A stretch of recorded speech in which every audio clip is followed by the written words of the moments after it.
தந்தை மகன் தூய ஆவியின் பேராலே. அன்பான தந்தை இறைவா, இந்த இனிய நாளை நாங்கள் தொடங்கி இருக்கின்றோம்.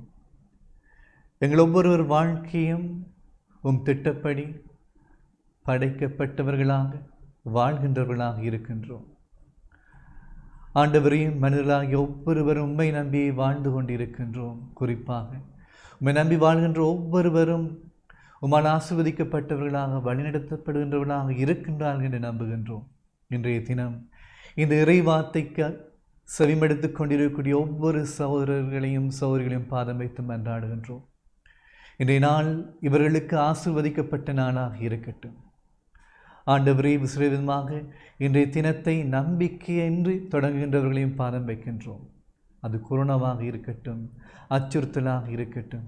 இறைவா, இது அனைத்தையும் கடந்தும் பிள்ளைகள் அவர்கள் உம் பாதம் வைத்து மன்றாடுகிறோம். இறைவா, இந்த நாள் அவர்களுக்கும் ஆசீர்வதிக்கப்பட்ட நாளாக, உம் நம்பிக்கை தருகின்ற நாளாக இருக்கட்டும். இறைவா, உம்மை நம்பி நீர் இன்று எங்களுக்கு தருகின்ற இந்த வார்த்தைக்கு நாங்கள் செவிமடுத்து தியானிக்கின்றோம். ஆண்டவர் நமக்கு தரக்கூடிய இறைவார்த்தைக்கு இப்போது செவிமடுப்போம். புனித யோவான் எழுதிய நற்செய்தியிலிருந்து வாசகம். அதிகாரம் 17, இறைவார்த்தைகள் 1 தொடக்கம் 11 வரை.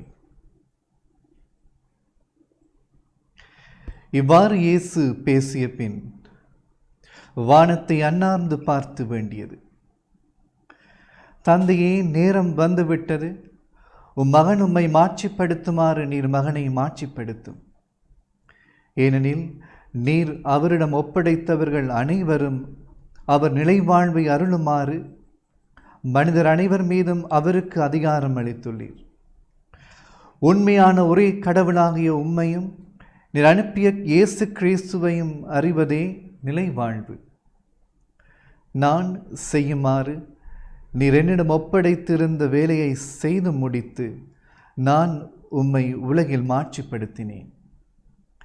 தந்தையே, உலகம் தோன்றும் முன்பே நீர் என்னை மாட்சிப்படுத்தியுள்ளீர். இப்போது உம் திருமுன் அதே மாட்சியை எனக்கு தந்தருளும். நீர் இவ்வுலகத்திலிருந்து தேர்ந்து எடுத்து என்னிடம் ஒப்படைத்த மக்களுக்கு நான் உமது பெயரை வெளிப்படுத்தினேன். உமக்குரியவர்களாய் இருந்த அவர்களை நீர் என்னிடம் ஒப்படைத்தீர். அவர்களும் உம் வார்த்தைகளை கடைபிடித்தார்கள். நீர் எனக்கு தந்தவை அனைத்தும் உம்மிடமிருந்தே வந்தவை என்பது இப்போது அவர்களுக்கு தெரியும். ஏனெனில் நீர் என்னிடம் சொன்னவற்றையே நான் அவர்களிடம் சொன்னேன். அவர்களும் அதை ஏற்றுக்கொண்டு நான் உம்மிடமிருந்து வந்தேன் என்பதை உண்மையில் அறிந்து கொண்டார்கள். நீரே என்னை அனுப்பினீர் என்பதையும் நம்பினார்கள்.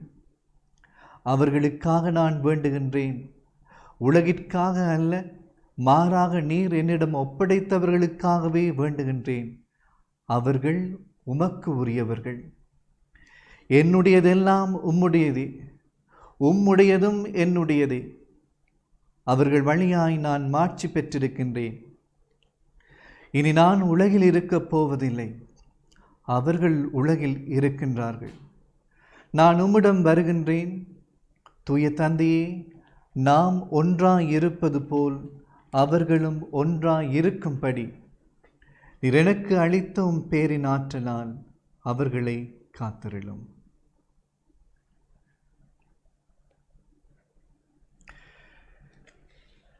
இயேசுவில் அன்பான சகோதர சகோதரிகளே, வாழ்க்கை என்று சொல்கின்ற போது நாம் எல்லோரும் அறிந்த ஒரு விடயம், அது கடவுள் நமக்கு தந்த ஒரு அழகான கொடை. இந்த வாழ்க்கையை வாழ்வது என்பது கூட நாங்கள் ஆண்டவருக்கு கொடுக்கின்ற ஒரு காணிக்கையாக இருக்கின்றது என்பதை நாம் ஒவ்வொருவரும் அறிந்திருக்கின்றோம். இந்த வாழ்க்கை என்று சொல்கின்ற போது கிறிஸ்தவர்களாகிய நாம் நம்புகின்றோம், இது ஒரு பயணம், ஒரு நோக்கை நோக்கி செல்கின்றது என்று சொல்லி.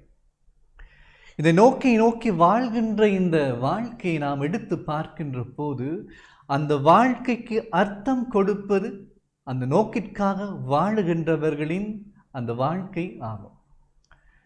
இன்றைய நற்செய்தியும் சரி, முதல் வாசகமும் சரி, 2 பிரியா விடைகளை நமக்கு காட்டி நிற்கின்றது. ஆண்டவர் இயேசு இந்த உலகத்தில் வாழ்ந்து நாம் தேர்வு செய்து அன்பு செய்த சீடர்களுக்காக மன்றாடுகின்ற குருத்துவ செபம் அல்லது பிரியாவிடை தான் இன்றைய நற்செய்தியில் நாம் கேட்கின்றோம். இன்றைய முதல் வாசத்தை எடுத்து வாசிப்போம் என்று சொன்னால், புனித சின்னப்பர் அந்த யூத மக்களின் பாடுகள் படுகின்ற போது அந்த வேதனைகளை கடந்து அந்த கிறிஸ்தவரிடம் பிரியாவிடையை கூறுகின்றான். நான் செல்கின்றேன், இறக்கப் போகின்றேன், ஆண்டவருக்காக உயிரை கொடுக்கப் போகின்றேன் என்கின்ற ஒரு பிரியாவிடை செபத்தை அங்கு நாங்கள் பார்ப்போம். இந்த பிரியாவிடை செபம்தான் இன்று எங்களுக்கு நற்செய்தியாக இறைவார்த்தையாக தரப்பட்டிருக்கின்றது. ஆண்டவரின் பிரியாவிடை செபத்தில் பல பக்கங்கள் இருக்கின்றன. இன்று முதல் பாகத்தை நாம் கேட்டோம். இந்த முதல் பாகத்தில் ஆண்டவர் இயேசு அழகாக கூறுகின்றார் சில விடயங்கள். கடவுள் ஆண்டவரின் மக்கள் தான் தேர்ந்தெடுத்த ஒவ்வொருவரும் என்பதை இயேசு கூறுகின்றார். கடவுள் தேர்ந்தெடுத்த மக்கள் தான் நாங்கள் ஒவ்வொருவரும். கிறிஸ்துவிடம் வந்திடக்கூடிய ஒவ்வொருவரும் ஆண்டவரின் பிள்ளைகள் என்று இயேசு கூறுகின்றார். ஆண்டவர் இயேசுவை நம்புகின்றவர்களே கடவுளின் பிள்ளைகள் என்று அதை கூறுவதை நாங்கள் பார்க்கின்ற போது பல விடயங்கள் நமக்கு இருக்கின்றது. இயேசு கூறுகின்றார், தந்தையை இவர்கள் எல்லோரும் உம் மக்கள். இந்த மக்களை நான் அன்பு செய்தேன். இந்த மக்களை அன்பு செய்துதான் அவர்களுக்கு கற்பித்தேன். வாழ்க்கை இதுவென்று காட்டினேன். வாழ்க்கை இதுவென்று காட்டினேன். இப்போது அவர்களை பிரிந்து விட்டு போகின்றேன். அவர்களுக்காக அவருடைய பாதம் வைத்து மன்றாடுகின்றேன் என்று சொல்கின்ற செபத்தை நாங்கள் பார்க்கின்றோம். இயேசுவின் மனக்கலக்கத்தை வார்த்தையாக வைக்கின்றார். நான் அவர்களை விட்டு பிரிந்து போகின்றேன். இந்த பிரிகின்ற நேரம் தந்தையை நான் உம்மிடம் வந்து விடுவேன். அவர்கள் இந்த உலகத்தில் இருக்கப் போகின்றார்கள். எப்படி உம்முடையவர்கள் எல்லோரும் என்னுடையவர்கள் ஆனார்களோ, நான் அன்பு செய்து இப்போது என்னுடையவர்களாக இருக்கக்கூடிய இவர்களும் உம்முடையவர்கள் தந்தையை, அவர்களை கைவிட்டு விடாதேயும் என்று சொல்லி மன்றாடுகின்ற செபத்தை நாம் பார்க்கின்றோம். ஆண்டவர் இயேசுவின் பக்கத்தில் நாங்கள் பார்த்தாலும், கடவுளின் பார்வையில் நாங்கள் பார்த்தாலும், ஆண்டவர் சொல்கின்றார் இவர்கள் என் மக்கள் என்று. இயேசு சொல்கின்றார் இவர்கள் என் மக்கள் என்று. அன்பானவர்களே, நாங்கள் ஒவ்வொருவரும் கடவுளின் பிள்ளைகள். இதை மீண்டும் மீண்டும் ஆண்டவர் கூறுவதை நாம் பார்க்கின்றோம். ஆண்டவரின் அன்பு எத்தனை ஆழமானது என்பதை இது காட்டுகின்றது. பல்வேறு நேரத்திலே பல வேதனைகள், சவால்களை தாண்டி நாங்கள் வாழுகின்ற போது அந்த வேதனைகள் நாம் ஆண்டவர் மீது கொண்டிருக்கின்ற அன்பை அல்லது கடவுள் நம் மீது கொண்டிருக்கின்ற அன்பை மறக்க வைப்பதையும் நாங்கள் பார்க்கின்றோம். ஆனால் ஆண்டவர் அன்பு உள்ளவர். எங்களுக்கு இந்த உலகம் நம்பிக்கையின்மையை தருகின்றதாக இருக்கலாம். கடவுள் நம்பிக்கையை தருகின்றார். இந்த உலகம் அன்பு அற்ற உலகம் என்று சொல்லிக் கொண்டிருக்கலாம். ஆனால் ஆண்டவர் அன்புள்ளவர். நாம் அன்பான பிள்ளைகள். ஆண்டவரின் அன்பே உண்மையானது. கடவுள் நம்மோடு இருக்கின்றார், நம்மை ஏற்றுக்கொண்டு இருக்கின்றார், நம்மை அன்பு செய்கின்றார் என்பதே உண்மையான ஒன்றாக இருக்கின்றது.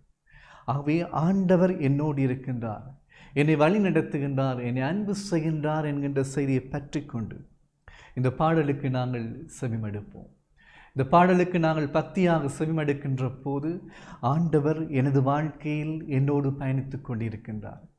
இன்று நான் செய்யப் போகின்ற, எடுக்கப் போகின்ற ஒவ்வொரு முடிவுகளிலும் கடவுள் என்னோடு இருக்கின்றார் என்ற நம்பிக்கையோடு இந்த பாடலுக்கு நாங்கள் செவிமடுப்போம்.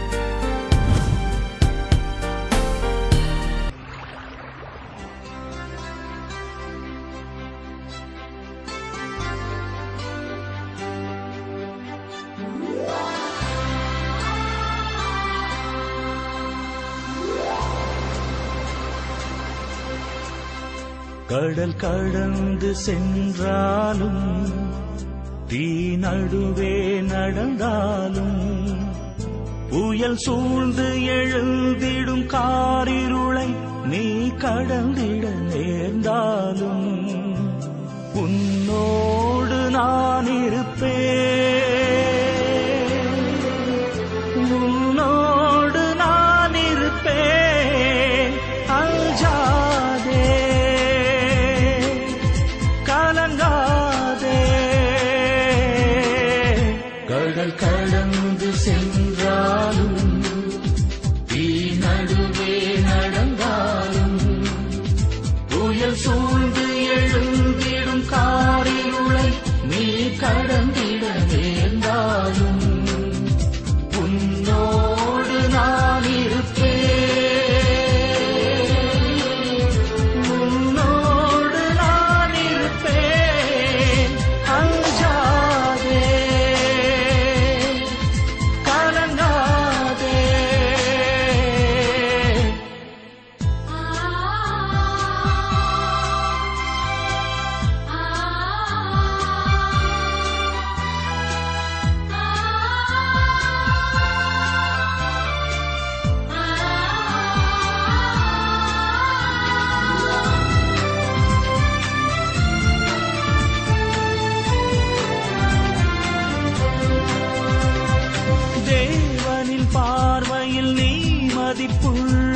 பொன்விளை நிலம் போலே.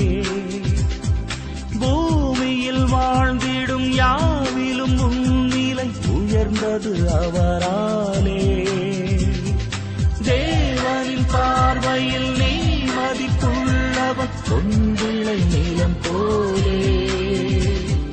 பூமியில் வாழ்ந்திடும் யாவிலும் உன்னிலை உயர்ந்தது அவராலே. பால் நினைந்தூட்டிடும் தாய் மறந்தாலும் நீ அவர் மடி மேலே. மனம் தேற்றுவார் பலம் ஊட்டுவார் வாழ்விழி ஒளிதானே. அஞ்சாதே கலங்காதே. கடல் கடந்து சென்றாலும் தீ நடுவே நடந்தாலும் புயல் சூழ்ந்து எழுந்திடும் காரிருளை நீ கடந்திட நேர்ந்தாலும் உன்னோடு நான் இருப்பேன். உன்னோடு நான் இருப்பேன். அஞ்சாதே கலங்காதே.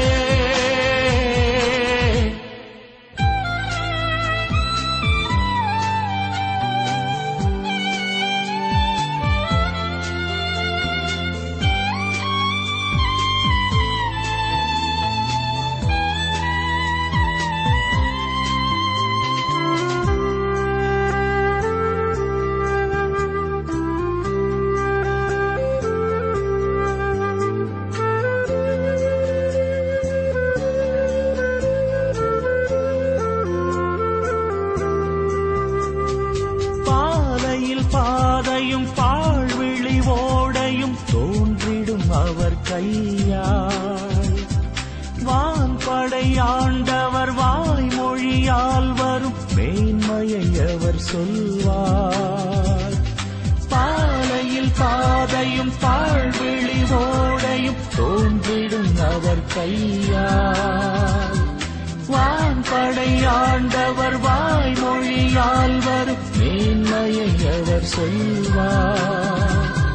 பார்வை இழந்தவர் வாய் திறவாதோர் யாவரும் நலமடைவார். இறையாட்சியில் அவர் மாட்சியில் மானிடம் ஒன்றாகும். அஞ்சாதே கலங்காதே. கடல் கடந்து சென்றாலும் தீ நடுவே நடந்தாலும் புயல் சூழ்ந்து எழுந்திடும் காரிருளை நீ கடந்திட நேர்ந்தாலும் உன்னோடு நான் இருப்பேன். உன்னோடு நான் இருப்பேன். அஞ்சாதே கலங்காதே.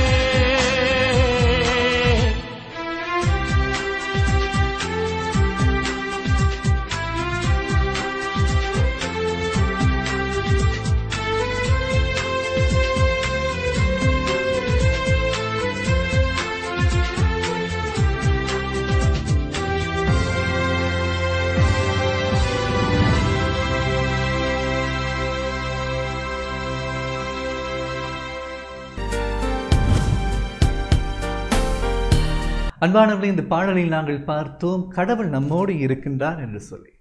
நம்மோடு இருக்கின்ற ஆண்டவர் நமக்கு ஒரு வாழ்க்கையை கொடுத்திருக்கின்றார் அல்லவா?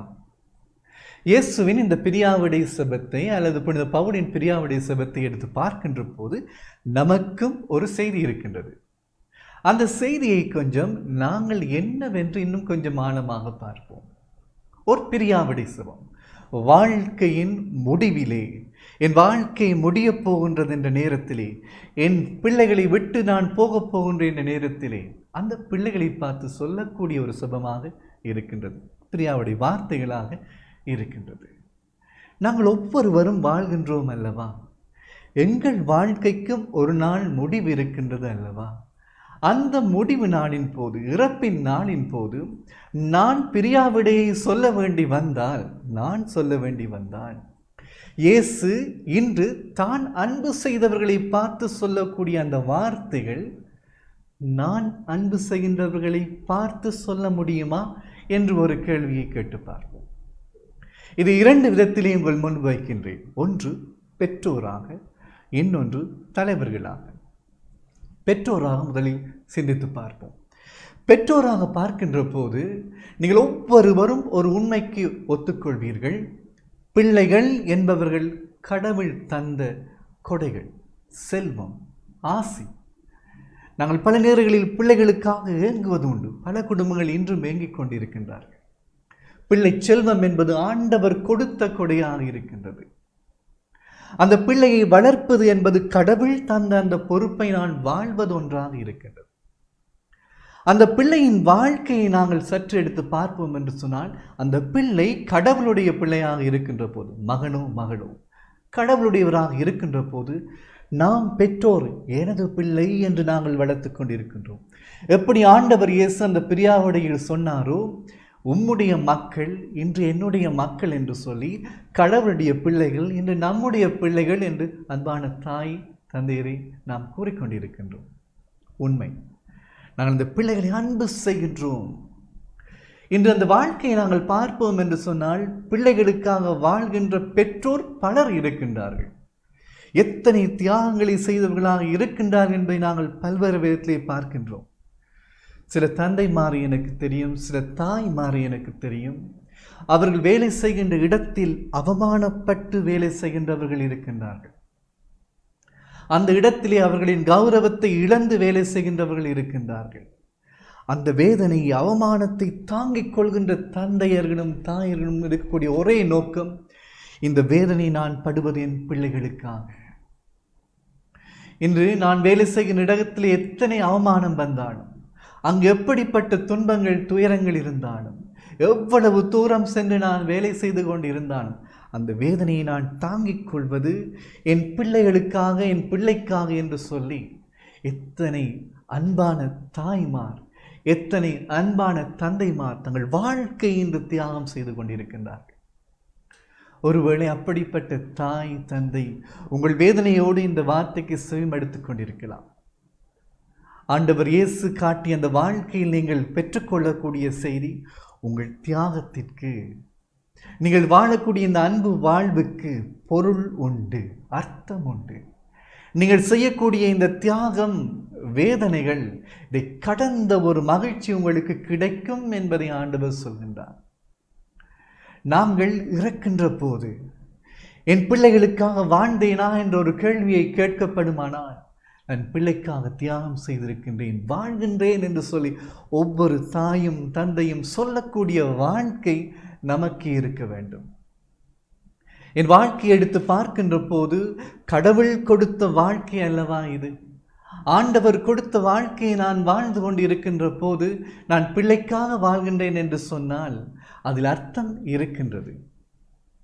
ஆகவே அன்பான தாய்மாரே, தந்தைமார்களே, நீங்கள் வாழக்கூடிய அந்த வாழ்க்கையிலே அர்த்தத்தோடு வாழ்வதில் இருக்கக்கூடிய பக்கமாக இருப்பது நீங்கள் பிள்ளைகளுக்காக வாழ்வதிலேயே இருக்கின்றது. அதே போல ஒரு தலைவரை எடுத்துக்கொள்வோம் என்று சொன்னால், அல்லது மக்களுக்காக வாழுகின்ற ஒரு மனிதரை எடுத்துக்கொள்வோம் என்று சொன்னால், எப்படி ஒரு பெற்றோர் பிள்ளைகளுக்காக வாழ்வதில் அர்த்தம் பெறுகிறது அவர்கள் வாழ்க்கையோ, அதே போல ஒரு தலைவன், வழி நடத்துகின்றவன் அந்த மக்களுக்காக வாழுகின்ற போது அதில் அர்த்தம் இருக்கின்றது. அன்பானவர்களை, நாங்கள் நம்புகின்றோம் ஒவ்வொரு மனிதனும் கடவுளின் பிள்ளைகள் என்று சொல்லி, ஒவ்வொரு மனிதனும் கடவுளின் பிள்ளைகள் என்று சொல்கின்ற போது இன்றைய நாட்டை பார்ப்போம், இன்றைய சமுதாயத்தை பார்ப்போம். நீதிக்கான குரல், உண்மைக்கான குரல், இதற்காக வாழுகின்ற மனிதர்களின் வாழ்க்கை தியாகம் மிக மிக அவசியமானது. இன்று சமத்துவ உலகம் என்று நாங்கள் கனவு காண்கின்றோம் என்று சொன்னால், அதற்காக வாழுகின்ற மனிதர்கள் உயர்ந்தவர்கள்.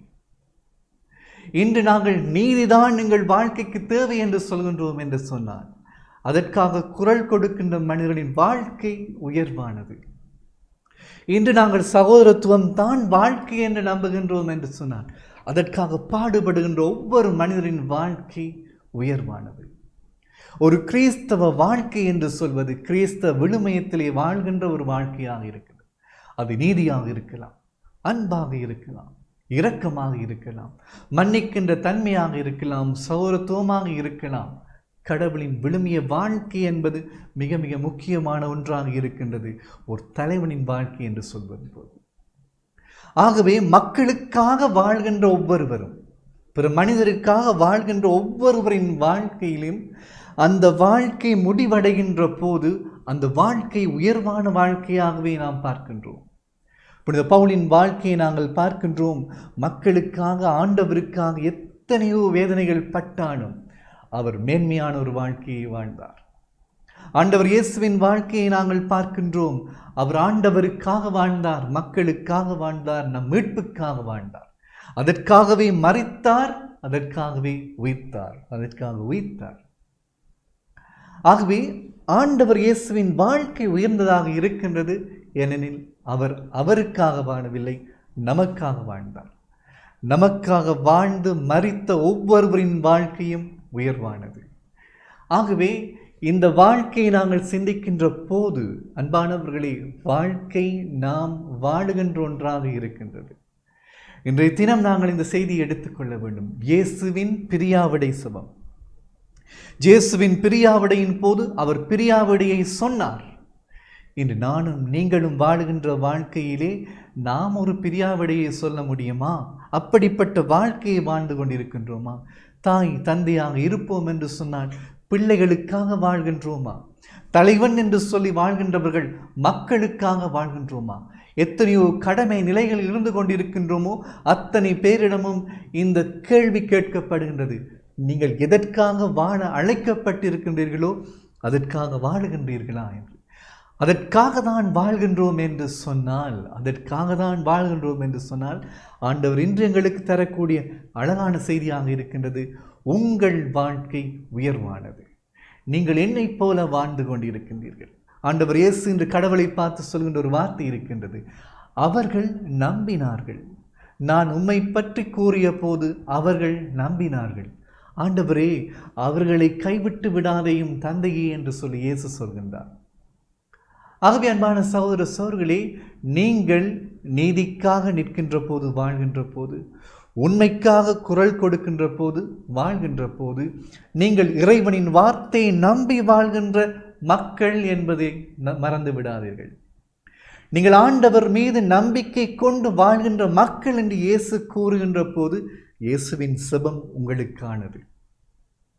கடவுளின் விழுமியத்திற்காக நீங்கள் வாழ்கின்றீர்கள் என்று சொன்னால் ஆண்டவர் இயேசு உங்கள் வாழ்க்கையை கடவுளின் கையில் வைத்து, ஆண்டவரே, இந்த பிள்ளைகள் உம்முடைய பிள்ளைகள், அவர்களை காப்பாற்ற வேண்டும், வழிநடத்த வேண்டும் என்று சொல்லி ஆசியை கேட்பதை நாங்கள் பார்க்கின்றோம். ஆகவே ஆண்டவர் இயேசுவின் வாழ்க்கையை போன்று அன்பான சகோதர சகோதரிகளே, நம் வாழ்க்கையும் பொருளுள்ள ஒரு வாழ்க்கையாக இருக்க வேண்டும். இன்றைய தினத்தை நாங்கள் தொடங்குகின்றோம். இன்றைய தினத்தை நாங்கள் தொடங்குகின்ற போது பல்வேறு விதமான சிந்தனைகள் நமக்குள் இருக்கலாம். பலர் வேதனைகளோடு இருப்போம். பலர் வேதனையான நினைவுகளை இன்று நினைத்து கொண்டு இருப்போம். பலர் இந்த நோயின் தாக்கத்திலிருந்து விடுபடுவதற்காக இந்த நோயோடு போராடுகின்ற பொருளாதார வாழ்க்கை அல்லது உல நல வாழ்க்கையில் நாங்கள் சிக்கிக்கொண்டிருப்பதை நாங்கள் பார்க்கின்றோம்.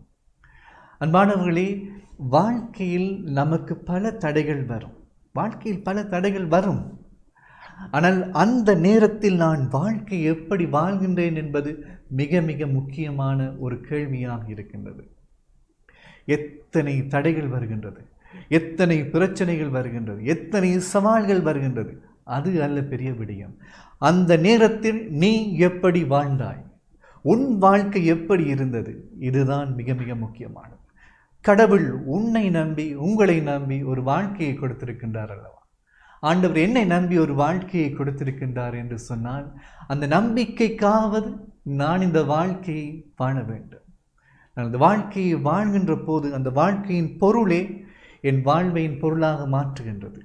ஆகவே அர்த்தமுள்ள ஒரு வாழ்க்கையை நாங்கள் வாழ்வதற்காக இந்த இறைவார்த்தைகள் அனைத்துமே நம்மை அழைத்து நிற்கின்றது. இன்றைய நாளிலே நாங்கள் அனைத்தையும் ஆண்டவர் பாதம் வைத்து இப்போது இந்த செபத்திலே பங்கெடுப்போம். நம்மை படைத்து காத்து வருகின்ற அன்பான தந்தையே, இன்றைய தினம் பலரையும் பாதம் வைக்க வேண்டியவர்களாக நாங்கள் இருக்கின்றோம் இறைவா. இன்றைய தினத்தில் நாங்கள் உயிர் நீத்த ஒவ்வொருவரையும் நாங்கள் நினைத்துக் கொள்கின்றோம். யுத்தம் தொடக்கம் கொரோனா வரை நாங்கள் எத்தனை உறவுகளை இழந்திருக்கின்றோம். ஆண்டவரே, அத்தனை ஆன்மாக்களையும் பாதம் வைக்கின்றோம். நித்திய இளைப்பாற்றி அவர்களுக்கு கொடுத்தரலாம். ஆண்டவரே, இழப்புக்கள் என்கின்ற போது, உயிரை இழக்கின்றோம் என்று சொல்கின்ற போது, அந்த உறவை இழந்தவர்களுக்கு ஏற்பட்டிருக்கக்கூடிய காயங்கள் ஆழமாக இன்றும் இருக்கின்றது. உறவுகளை இழந்ததான் இன்றும் வலியோடு துடிக்கின்ற ஒவ்வொரு உள்ளங்களையும் பாதம் வைக்கின்றோம். ஆண்டவரே, அவர்களின் அந்த காயத்திற்கு நீரே மருந்தாக, அந்த காயத்திற்கு நீடிய ஒரு மருந்தாக, அந்த காயத்திற்கு உண்மை ஒரு மருந்தாக இருக்கும் வேண்டுகின்றோம். அன்பான தந்தை இறைவா, இன்றைய நாட்களிலே பொருளாதார ரீதியிலே சிக்கி தவிக்கின்ற ஒவ்வொரு குடும்பங்களையும் பாதம் வைக்கின்றோம். ஆண்டவரே, நாளாந்தம் உண்ணவும் நாளாந்த மகிழ்ச்சியோடு வாழக்கூடிய பாக்கியத்தையும் வாய்ப்பையும் அவர்களுக்கு கொடுத்தரணும். ஆண்டவர், இந்த உலகத்தையும் பாதம் வைக்கின்றோம். இந்த உலகம் படுகின்ற வேதனை, இந்த சிக்கலான சூழ்நிலையிலே இறைவா இந்த உலகத்தையும் மீட்டறலாம். இன்று உலக நாடிலே நடக்கூடிய யுத்தங்கள் ஒவ்வொன்றும் நிறுத்தப்பட்டு ஆண்டவரே, சமாதான மீதியான வாழ்க்கை எல்லோருக்கும் கிடைக்க வேண்டும் என்று சொல்லி நாங்கள் மன்றாடுகின்றோம். இந்த மன்றாட்டுகள் ஒவ்வொன்றையும் ஆண்டவர் பாதம் வைத்து இறைவன் தாமே நம்மை காப்பாற்ற வேண்டும், வழிநடத்த வேண்டும் என்று சொல்லி நாங்கள் மன்றாடியவர்களாக இந்த இறைவார்த்தை வழிபாட்டை நிறைவு செய்வோம். தந்தை, மகன், தூயாவின் பேராலே.